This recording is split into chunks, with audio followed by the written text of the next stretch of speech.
xidigahan oo si gooni ah uga xifaaltama garoonka waxa kulmiye hal goob waana gurigan kani waa kooshin midkanne waa cadde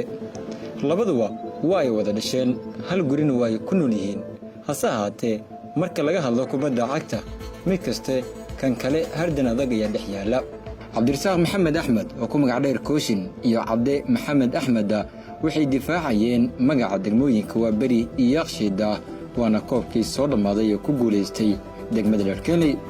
markii ay garoonka ku kulmaan waxa ka dhaxeeyo xifaaltan aad u xoogan iska daawada dhalashee si adag ay isku raacanayaan laakiin marka guriga la joogo wada dhalashadu iyo isjaceylku waa mid saladag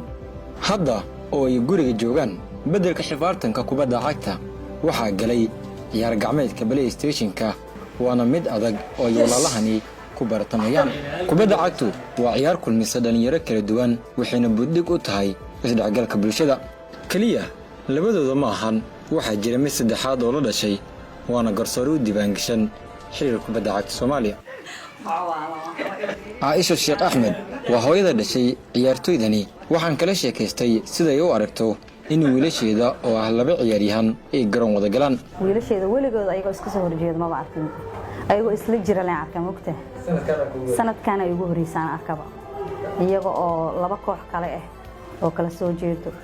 haddana waxaan dhacday maxay ahayd siiba waalidka ma aragtay cunuga yarku jecel yaa mugta inuu wiilkayga yarka guuleystaan jeclaa walaa xiisad ma qaban kartaa dadkii wada walaalo waa ilmihii waa isku hooyo isku aab qolo la taageeraba lama yaqaan inay guusha waxay ka imaanayaan iska sugalay maahan ilaa qolo la taageeri karaba male cadda ma taageerayaan kooshi ma taageerayaan jahwareera ka taagan maaho natiijada la sugayno waxa sabab horta waa ilmaha wuxuu u baahan yahay kalsooni waxa la rabaa ilmaha marka la dhalayo in kalsooni badan la siiyo rabaa hadii hooyadii aabihii iyo ehelka ay saaxiibo yihiin ciyaalka ayagana saaxiibo laga dhigto dad wanaag ku soo baxayaan laga waxbarashada culeys laga saaro oo lagu dadaalo on xornimo la siiyo cunuga xornimo saa'id la siinin wuxuu jecel yahay ciyaar iyo hadii yihiin la fasaxo taasa u sababaan isleeyaan Cabdi Maxamed Axmed oo ah ciyaartoy khadka dhexe ugu ciyaaraya degmada Yaaqshiid tartankii soo dhamaaday oo ay ku guuleystay Dharkeenley ayaa weydiiyay xamaasadda gaar ahaaneed ay kubadda cagta u yeelato marka uu walaalkiis ka hor imaanayo wallahi lama qiyaas karo xamaasadeeda garoona ku jirnaa waa iska soo horjeednaa haddaan la walaalna waan ahnay isigana degmo wata isna degma dusha ka saaran anna degma dusha ka saaran nin walba shaqadiisa wadana laakiin xamaasadeeda lama qiyaas karo isiga lambar 6 u dheelay aan lambar 10 dheelay marka nin walba garoonka wuxuu ugu jiraa nin walba inuu shaqadiisa qabsado anigana waxa saarnaa booskiisa isigana aan noo saarnaa horta hadii garoon la wada galo hadda isla jirno si walaaltinimo oo dhaqanaa shaqadeena waa qabsanaa laakiin hadda iska soo horjeedno laba koox iska soo horjeeda u dhaqanaa ma wada naqaan nin walba shaqadiisa qabsada laakiin marka guriga joogo sida walaaltinimo u dhaqanaa dadku iskaga sii dhownaa xitaa xaqiiqad